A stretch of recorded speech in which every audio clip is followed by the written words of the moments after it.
The government is promising schools greater freedom from the national curriculum and more flexibility in the choice of exams.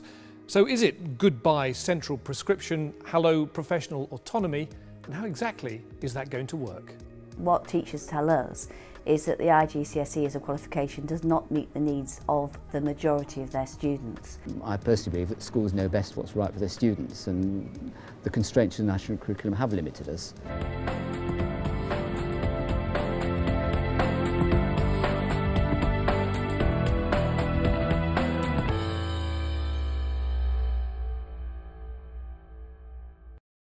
What pupils aged 5 to 16 are taught and how they're tested have been set centrally ever since the national curriculum was created in 1988.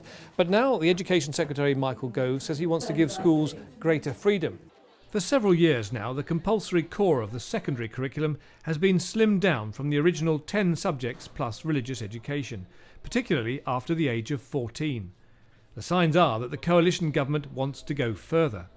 The government has made this grand gesture that the curriculum's overblown, it's too regulated, they want teachers to have more professional autonomy.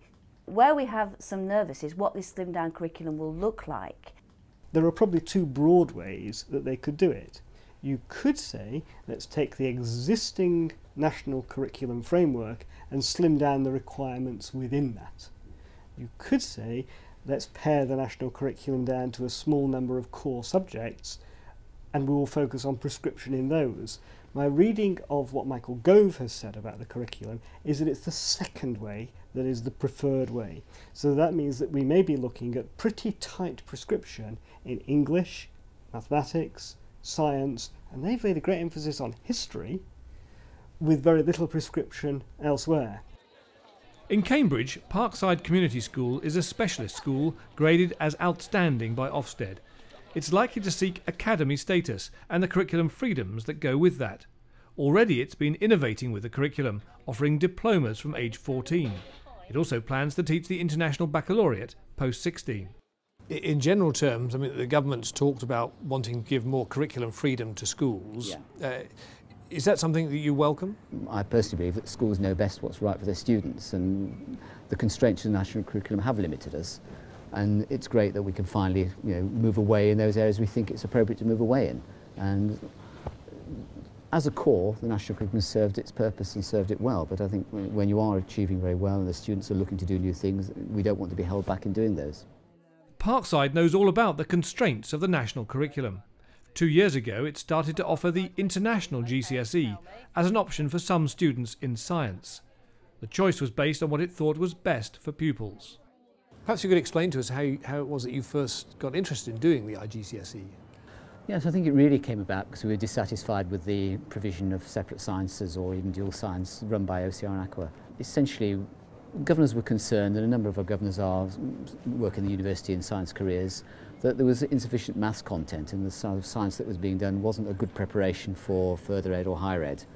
And so we looked around for what the opportunities might be and looked at the IGCSE, and that did seem to offer many of the sort of aspects of science that we felt were lacking in the courses that were available at the time.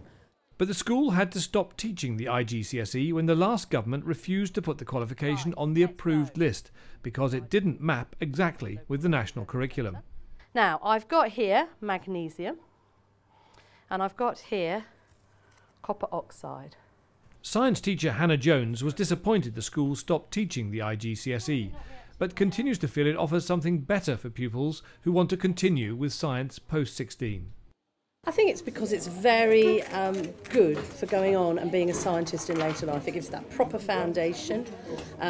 Because of some of the things that you go through and some of the iterations that you do, in fact, you're very well stood up for doing A-level or IB or whatever you're going to go on and do at sixth form and then on into tertiary level education. And what about the differences in the way it's examined? Does that mean it's not in modular units, is it, for example? It's not in modular units, and it has quite a formal practical element to it. So there is the, you can actually do a practical as an exam.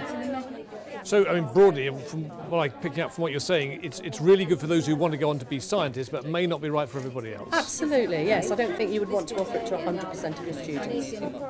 Although the IGCSE is offered by English exam boards, until now it's mainly been used either abroad or by independent schools. But now the Schools Minister, Nick Gibb, has said the government is removing the red tape around IGCSEs and is approving them for funding in state-maintained schools. They'll now only need accreditation from Ofqual, which many have already received, and should be on the approved list in time to be taught from September 2010. Parkside is keen to take up the new freedom. So now that the new government has said it's okay to go ahead with the IGCSE, what difference does that make to you? Well, we're going back to offering it to a selection of students. From the students who are currently Year 9 who start their GCSE course next year, about a fifth of them will start on the IGCSE course. And finally, does this help put you on a more level playing field with independent schools? That was a consideration, and certainly within Cambridge there are a number of independent schools, some of whom were offering the IGCSE, and parents clearly felt that it was invidious that they should have to pay money to take a qualification that wasn't available in the state schools. IGCSEs are offered by Cambridge International Examinations and Edexcel. They differ from GCSEs because they are linear, not modular, so all assessment takes place at the end of the course, with exam papers covering the entire syllabus. But some think it's a mistake to allow schools to offer the international version. What teachers tell us is that the IGCSE as a qualification does not meet the needs of the majority of their students. Those schools that do offer the IGCSE, I predict, will be schools with a privileged social intake. And what the IGCSE will become is a marker that if you go to this school, you're with very nice pupils from the middle classes. It will become a marker of social selection for schools rather than any real academic qualification which has real worth. The exam boards say the differences between the IGCSE and the national curriculum are minor and are mainly because some parts of the syllabus, such as covering Shakespeare in English, are optional. They say this can easily be fixed by making these areas compulsory. While IGCSEs have received a green light, the final group of diplomas has been scrapped by the government. The first 10 diplomas in subject areas such as construction and media are already being taught in schools, and a further 4 covering travel and tourism, public services, retail business and sports and active leisure start in September 2010. But the Schools Minister Nick Gibb has announced that all development work on the final set of diplomas, the so-called academic diplomas covering science, languages and humanities, is being stopped. This will save £1.8 million now and more savings in the future. He said this would help refocus efforts on tried and tested rigorous qualifications in these subject areas. We know that the Phase 4 have gone. What sort of messages are we getting on diplomas? Do they still have a future? Our information is where it's being taught, students and teachers and lecturers really like it and really value it. They think the structure is too complex and there are problems with progression, but in general terms, if you could sort those, they do like that qualification. They think it's worthwhile. The question is, how is it going to be funded? And will the funding remain in place to actually get diplomas off the ground? Because they are expensive. If the funding for diplomas is going to wither on the vine, so will the diplomas. The coalition government's policy is that the fate of diplomas will be decided by the market, so it has removed much of the additional funding they've been getting. It seems ministers prefer either out-and-out academic qualifications or purely practical and work-based courses like apprenticeships, rather than the hybrid nature of diplomas. In the next episode of Need to Know, as we assess the impact of the government's spending plans, we'll be looking at the future funding of schools, including taking a look at what the proposed pupil premium will mean for school budgets.